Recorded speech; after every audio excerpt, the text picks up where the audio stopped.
So we have a problem in Africa when it comes to our minerals, the mineral resources, the natural resources that we have in Africa. Many African governments are controlled by foreign powers, especially European powers, through their resources. You understand? Their mines, their gold, their diamonds. They are controlled by the Western powers. And how do the Western powers control them?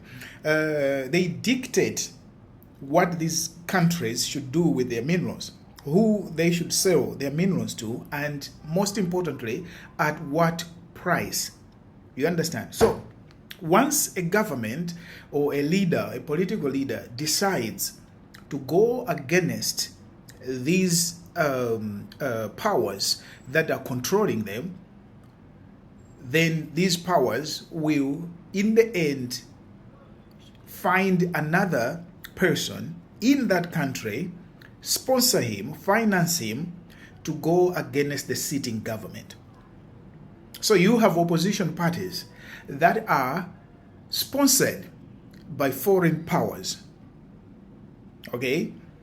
As long as the sitting government is not playing according to their rules, they can sponsor any opposition. Sometimes this also gets ugly as these foreign powers end up sponsoring wars. They sponsor rebels. This happens, and we have the Democratic Republic of Congo as an example where foreign powers are in control. Now, many people will tell you that it's time to break away from France. It's time to break away from UK. It's time to break away from America. And if you look critically, what they're trying to say is, let's not trade with France and let's look for another power that doesn't dictate to us, or that's waiting for our resources. And most of the times it's the East. It's moving away from the West, going to the East. So you have China coming in, you have Russia coming in, you have Japan, you have Korea. They come in to replace the existing colonial masters. You understand? Some people think this is independence. Some people think this is freedom. Some people think this is liberation. I don't think so. This is just jumping from one master to another master. Just because this one did not colonize you, it doesn't make him a better master. As long as he's also dictating the prices, as long as he wants to preserve his own interests, you will forever be slaves to the new master. Now, what's the solution? Somebody might ask, Black teacher, so what's the solution to Africa and its minerals? I think the solution for Africa is to begin to invest in science and technology. You understand? As long as Africa has use for its minerals, as long as Africa can process its minerals to find final products, as long as Africa can make computer chips, as long as Africa can make semiconductor chips, then no superpower can control Africa. We have Taiwan, the biggest manufacturer of semiconductors, of computer chips, high tech, and America bows to China because America cannot produce those. You understand?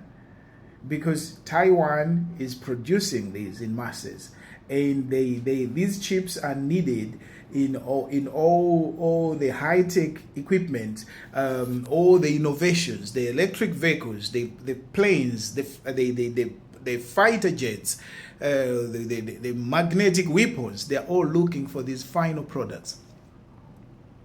Guess what? Most of these raw materials are in Africa. Imagine if an African country was producing this. It means we would dictate the prices. We would dictate the prices. Guess who? Who controls the price of oil? It is OPEC. What is OPEC? This is an association of oil producing countries. Oil exporting countries. That's OPEC. Right?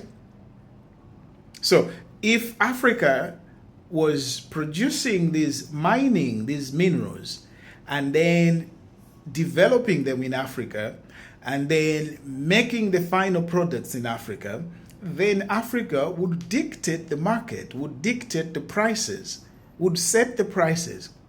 The problem now is that we in Africa don't invest in science. We don't invest in innovation. We don't have high-tech centers where our scientists can develop things, And the education systems in Africa are designed in a way that when we have bright and smart kids, they end up in Europe or America.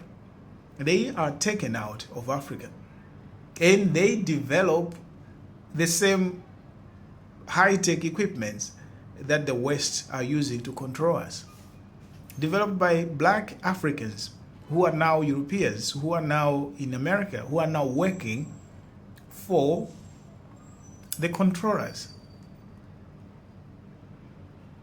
So the future should be Africans realizing this and start by investing in high-tech development, AI, computer manufacturing, processing, equipment.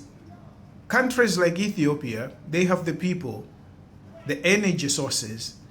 Nigeria, they have the people, the smart ones of Africa. Tanzania, they have the resources. Kenya has the people, the resources. Congo, that's where everything is found. Rwanda has the resources. And the willpower, the political will is there in Rwanda. If we can begin to be a market for our own minerals, then things can change. We should be our own market. We should drill our oils in Uganda and sell the oil within Africa. We don't have to take our oil raw, crude, export it, and then import British Petroleum, and then import Tato, or whatever it's called, Tato. We are supposed to have the market for our oil, to have the market for our minerals within Africa. Once we reach that status, then we are free. Are we together? Are we together? I hope you all understand this as simple as I've tried to explain it with basic everyday language. I hope you can understand what I'm saying.